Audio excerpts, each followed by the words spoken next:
5 ans, c'est l'année de la consécration pour la galerie de l'Entrepôt. En mettant en avant des artistes émergents généralement non cotés, l'Entrepôt se place sur un autre marché dans le domaine de l'art.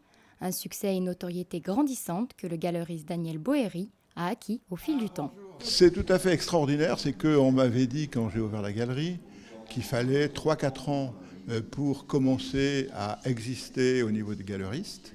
Et finalement, 5 ans, c'est la bonne mesure. Et effectivement, c'est un métier fait de confiance, fait de réseau. Il faut que, d'abord, la pérennité de la galerie et aussi le fait de montrer des œuvres qui ont elles aussi leur permanence et leur succès futur. Pour fêter son anniversaire en beauté, l'Entrepôt voit les choses en grand. Avec l'exposition L'Entrepôt au singulier, 3 artistes hors normes seront représentés jusqu'au 1er octobre. Targo Yuvan Istanto, Philippe Raviéré et Thibaut Grand, artistes peintres conceptuels. Targo est vraiment le principe d'un des artistes singuliers, c'est pour ça que ça s'appelle l'entrepôt au singulier, c'est de prendre une distance par rapport à l'art, je dirais presque normé. C'est-à-dire, il a fait des études d'art, mais il prend une distance, et il est en quelque sorte un petit peu à côté.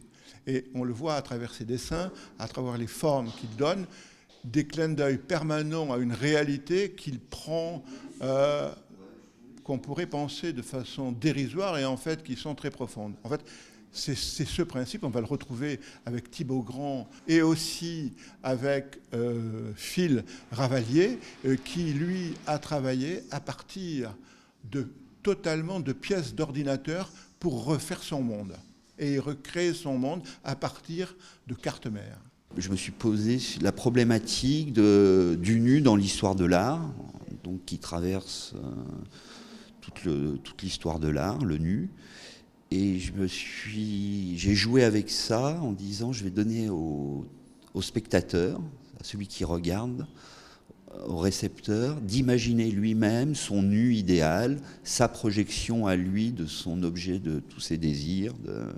Donc ça peut être autant une femme qu'un homme, que grand, petit, potelé, comme on retrouve dans l'histoire de l'art.